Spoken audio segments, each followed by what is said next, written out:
Welcome to Something to Talk About from the Bainbridge Island Senior Community Center. We do this program at least 3 times a week, Monday, Wednesday, and Friday at 11:30.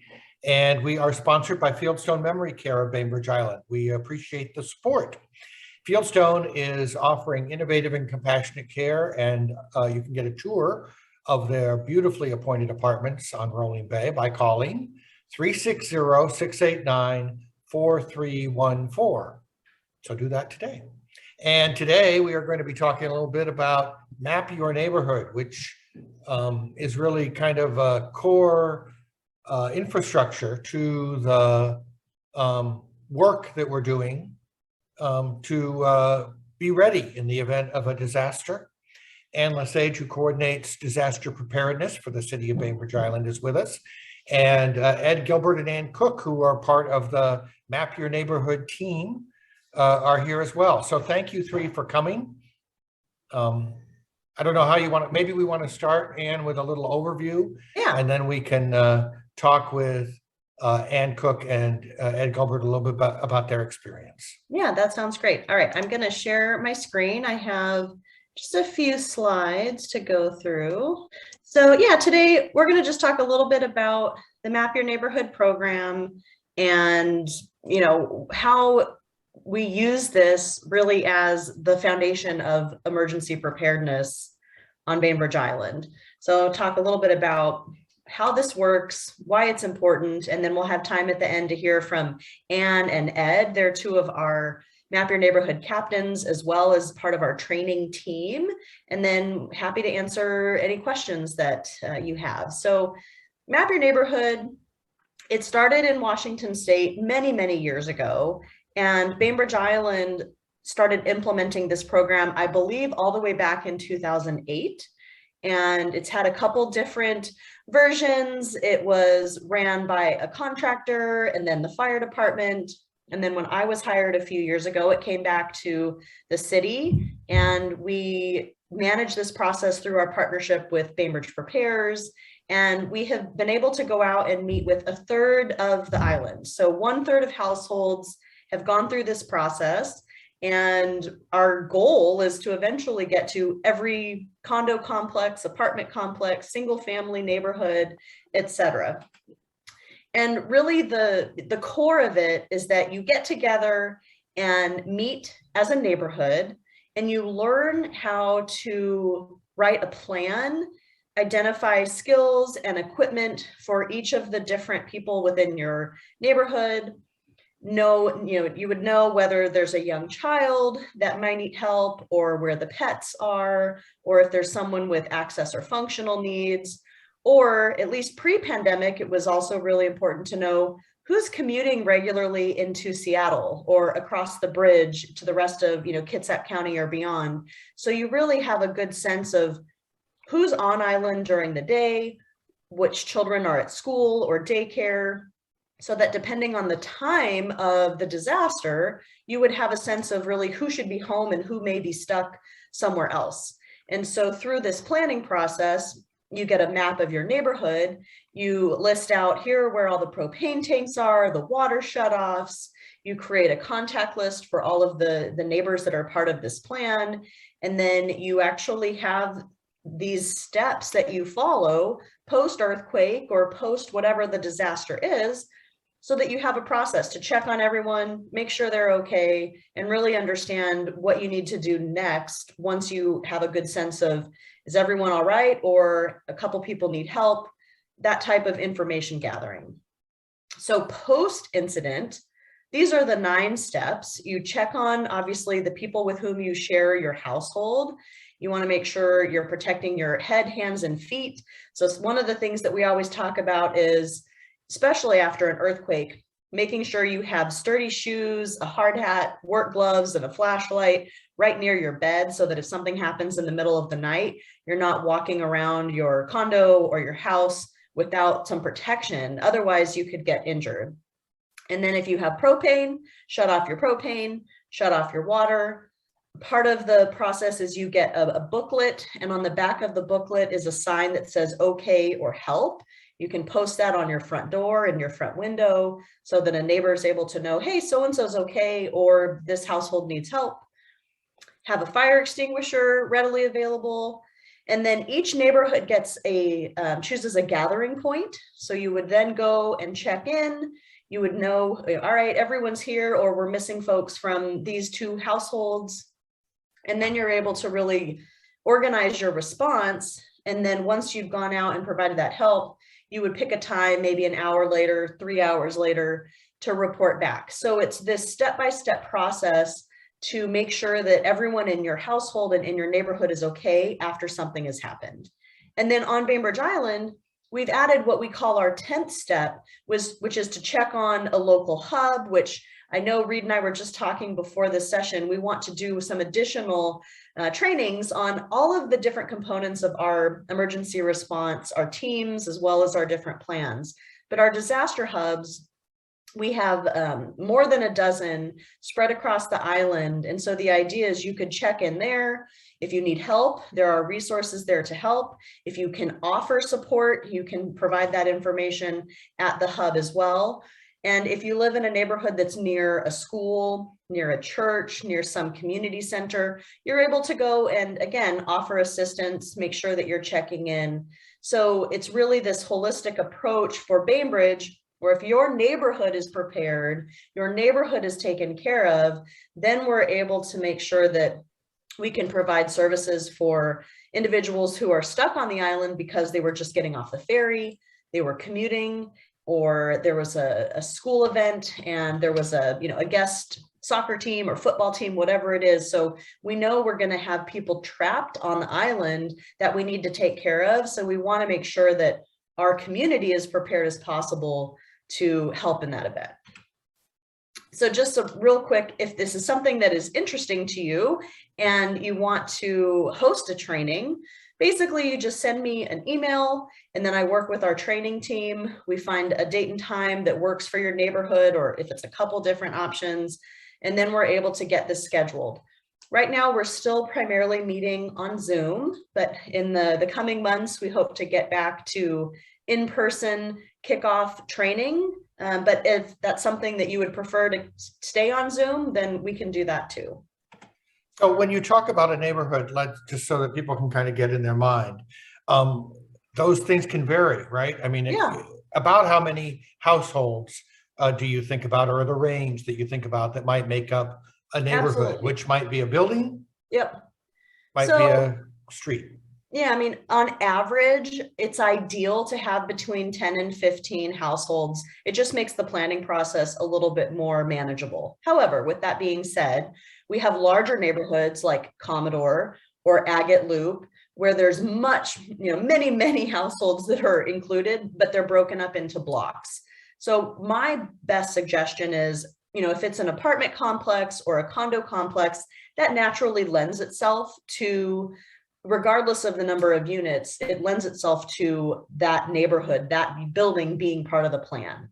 If you live in a little bit more rural part of Bainbridge, maybe it makes sense to gather up with your nearest, 5 or 6 neighbors because everyone's on larger lots. Or if you share a well, or you're a part of a water district, a water system. So usually there's some way that we're able to connect up and help define that neighborhood. And if you're not sure, I'm happy to look at a map and make some suggestions as well.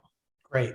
So yeah, sure, Bill, you're going to talk about then what happens once you've decided to organize. Yeah, so once you've decided to organize, we actually have this first meeting. We have handouts that we make sure to get you ahead of time. There's some booklets that every neighbor would receive, and there's a household inventory form that gets completed.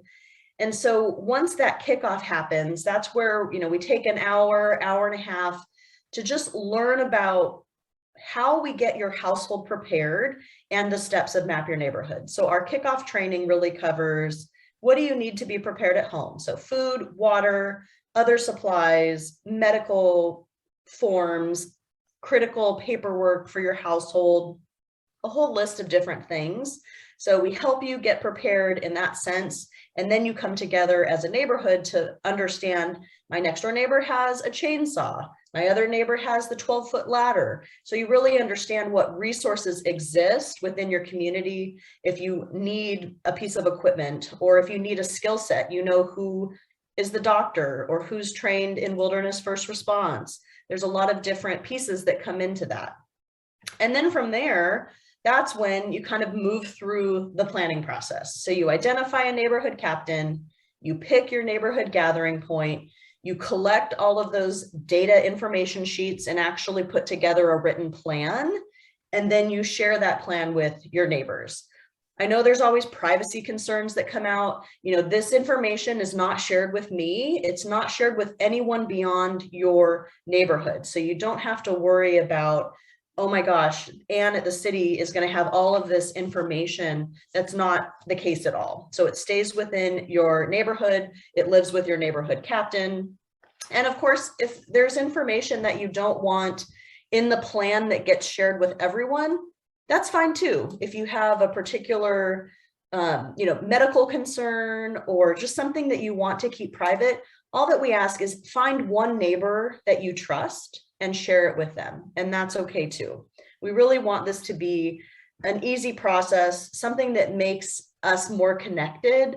And, the more that you get to know your neighbors, the easier it's going to be for all of us to band together when something happens.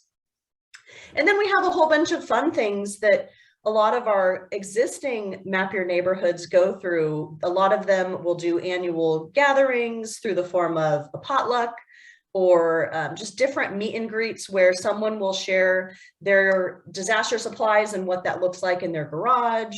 We've had people put together, how to make your kit events where everyone comes together and actually builds their kit. One neighborhood had everyone make a 5-gallon bucket toilet. And so they were able to bring the supplies together, and now everyone has their emergency toilet. So there's a lot of fun things. Our captains get together once a quarter and talk about ways to keep your neighborhood engaged. And then of course, I think the most challenging component is just keeping the plan up to date. So when you have new neighbors, people come and go, making sure that you're doing that initial outreach to say, hey, we're a part of this process. Here's our plan, and we want to make sure we get you included. A couple other things, we'll do more practical exercise days. So for this summer in June, we have Cascadia Rising 2022. And so one of those days we want to challenge our Map Your Neighborhood communities to have that be the day where they practice the utility shutoffs, they look at their map, they make sure it's up to date with propane tank location and water shutoff locations. And then they have everyone in their neighborhood who's around that day actually come and go to that neighborhood gathering point, do a quick check-in, and maybe in the course of an hour, hour and a half, make sure that their plan is actually up to date. So that's sort of the formal presentation I wanted to share. I do have one other map that I want to share really quick with the group. I know this is extremely small. I don't expect you to know exactly where your neighborhood is on this map or find the street name. Let me see if I can zoom in a little bit. But this map, so here's Agate, and that's where Ed and Ann are from, is this community is very well mapped. As you can see, there's a lot of households and a couple different blocks that it's broken into. This map is shared on the city website, and I'll post the link in the chat in a moment.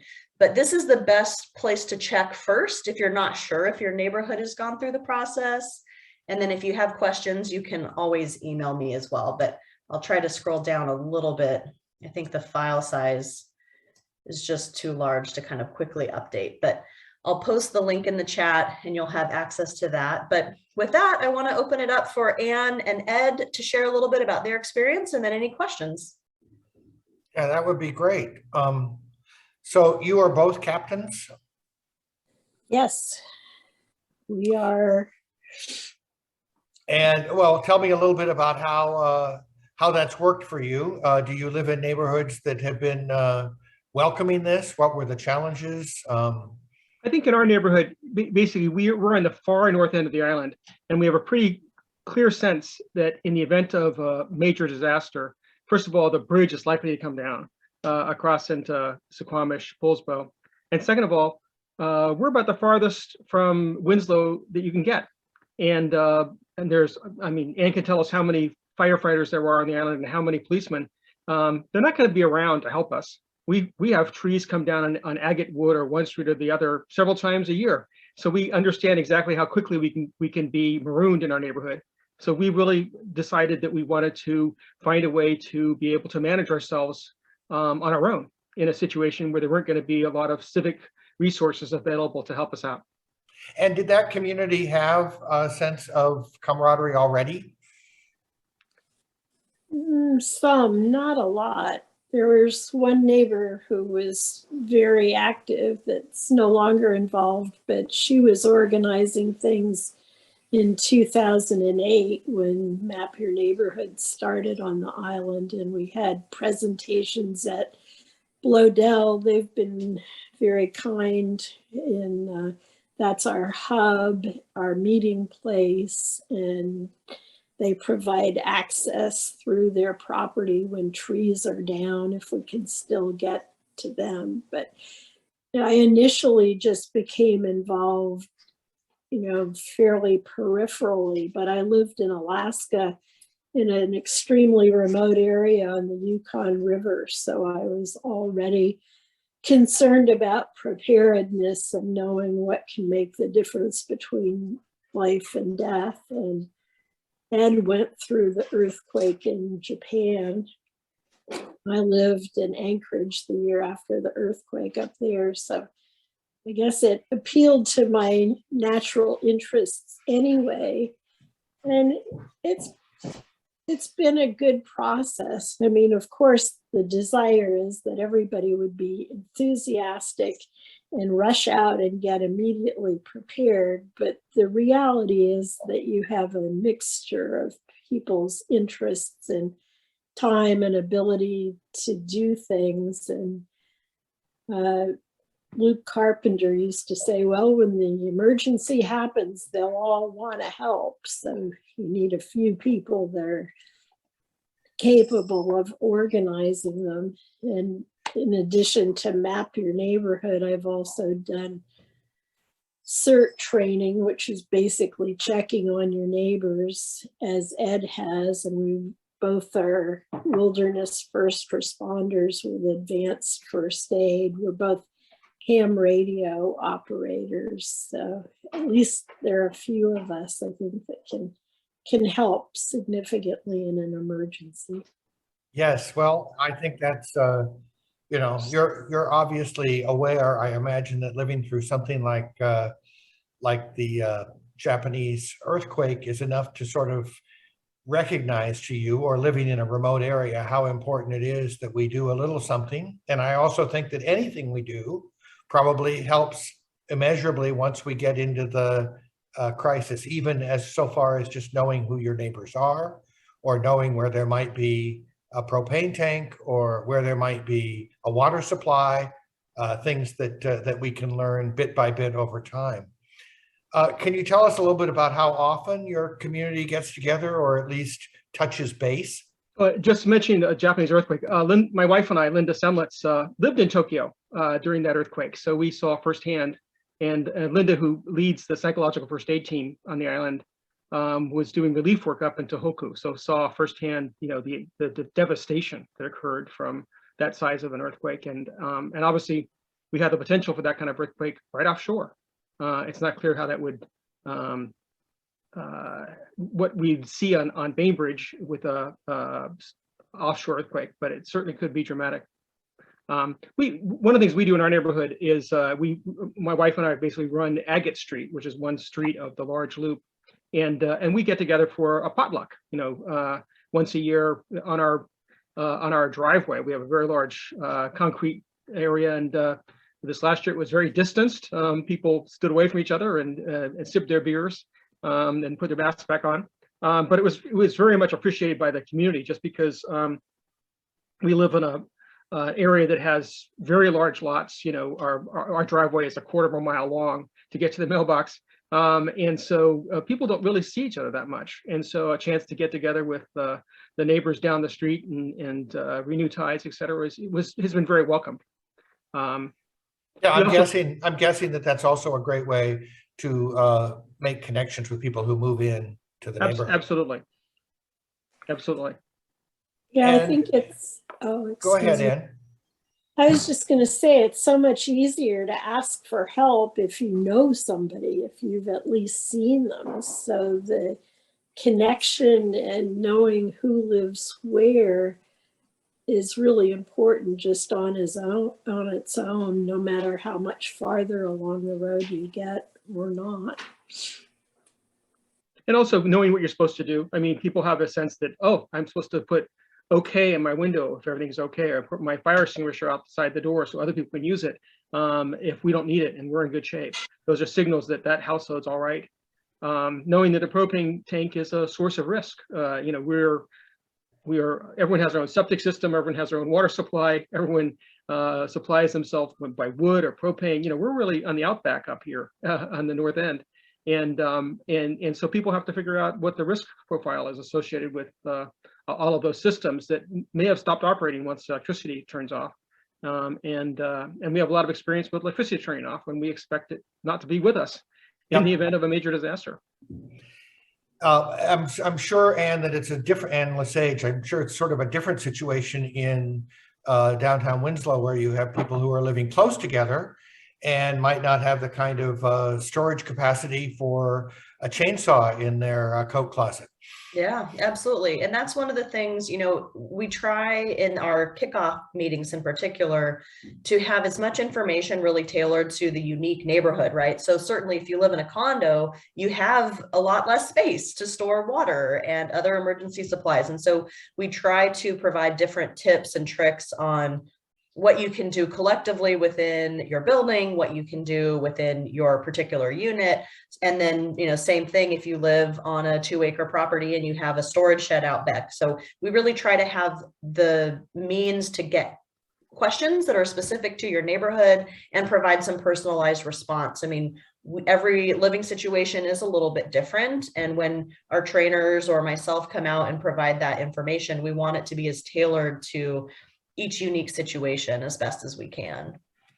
So if I'm thinking this is a good idea, and I certainly should, but I'm not quite ready to sign up to be a CERT volunteer or a wilderness first responder, or maybe even want to be the captain of my neighborhood, but I think I should raise my hand. What kind, if I were to call you, what might you be able to do to help me, Ann? Yeah, so I mean, with our partnership between the fire department, the city, and Bainbridge Prepares, we have so many different teams. We have a lot of different ways to get involved. Even if you don't want to step up and say, okay, I want to get woofer training, the wilderness first responder training, or be a neighborhood captain, but perhaps you volunteer at your church or your synagogue, or you volunteer with animals. We have an animal care team. We have a team that's preparing congregations. So I would really encourage everyone to look at bainbridgeprepares.org, take a look at our list of teams and see if there's something that fits. We have volunteers in, you know, so many different categories with lots of different backgrounds. We have a lot of medical, retired and active medical professionals that are a part of our Medical Reserve Corps. We have individuals that are, you know, engineers that we're looking to recruit a new team for post-earthquake building assessment. So if you are an engineer, structural engineer, and interested in that, you know, if you just have questions, I put my email in the chat. I'm always happy to try and connect you with the right spot. And maybe at a bare minimum, you just want more information on how to get yourself and your family prepared. I'm happy to help with that. There's a lot of information on the city website and on the Bainbridge Prepares website, just as it relates to, you know, how much food do I need? How much water? What other supplies? So just get started there. And then maybe down the road, you want to be more involved. Well, and I'm guessing we've seen a number of people volunteer relative to the vaccine clinics that you and Bainbridge, the city and Bainbridge Prepares and the community pharmacy work together with the fire department to put together. So you might know of somebody who might be in my neighborhood and maybe could help me get started with finding people who have already raised their hand for something else. Yep, That would yeah, be, absolutely. be a good way to maybe start to make connections in your neighborhood. Are there other things that you've learned, Ed or Ann, that are that might be useful to somebody who is just learning about this for the first time? I think it's important to realize you don't have to do everything all at once. That there are, people either have time or money. There are ways you can buy everything in one fell swoop, but there are a lot of local stores and resources where you can, and checklists where you can slowly build up the things that you need. And I think it's really important to realize that anything you do gets you that much more prepared than you were, and not to think, oh, I have to do this, this, this, and this, and get overwhelmed, but just take it slowly.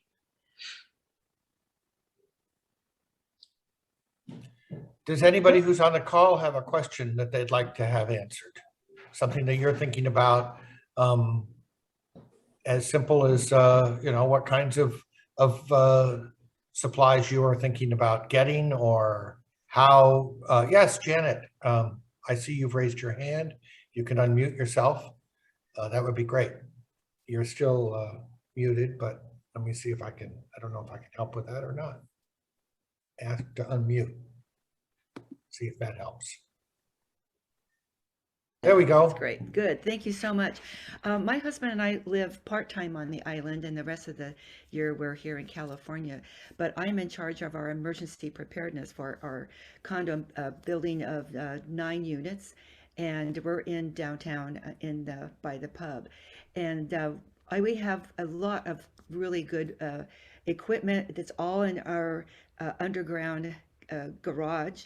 My concern is if we have a big event and our garage is not accessible, we're not going to be able to get to all of these things that we have in the garage.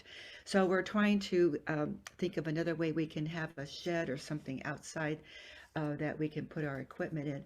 My other concern is there's 2 of us that live just part-time on the island. When we leave our unit to come back to our other place, should we have a sign that we put in the window that says like we're not here or something, even though I do let my neighbors know when we're not on the island, but they may forget that, we're not there. Sometimes we go back and forth pretty often.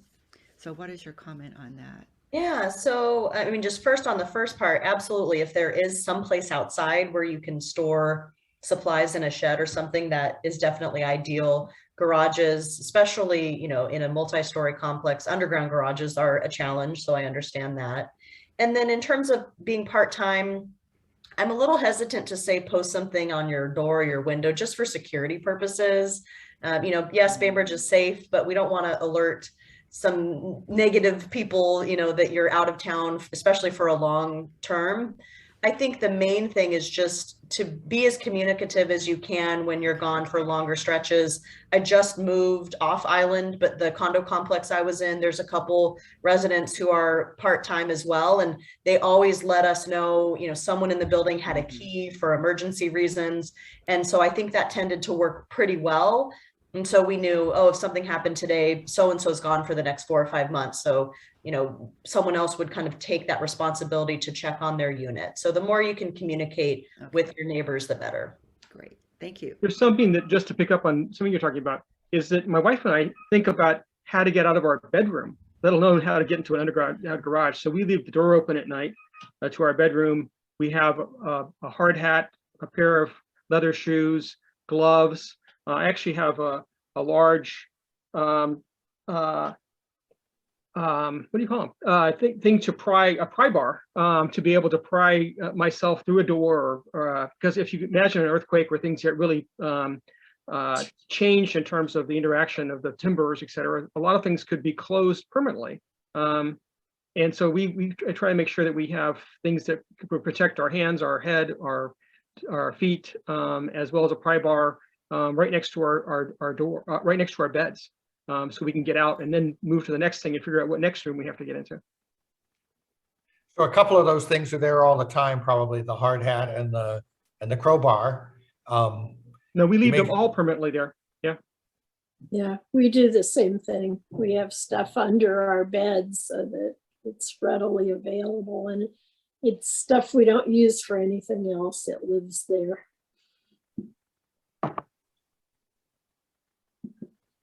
Thank you, Janet. That was a good question. And I think that the idea of letting your neighbors know, I know that Sheila, you live in a group house in a number of apartments there, and I'm sure that people would check on each other in the event of a disaster. You're giving me the thumbs up, and I think that kind of thing makes a big difference. If you live somewhere where you don't have regular contact with your neighbors, this is a good excuse to at least say, you know, I'm going to get this material, and I'd like to give your email to Ann or something, just as a warm up to see if you can make connections with people who you may live very close to, but don't talk to very often.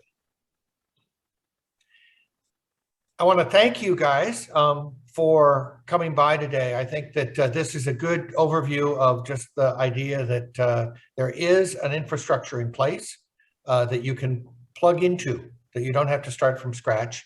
And there are a lot of people like Ann and Ed who have thought about this a lot and would be willing, I'm sure, to help another community get going. Yep, and you could see from our vaccine clinics that the warming shelter and cooling shelter that there really are a lot of people here that volunteer, which I think is very cool about Bainbridge. Yep.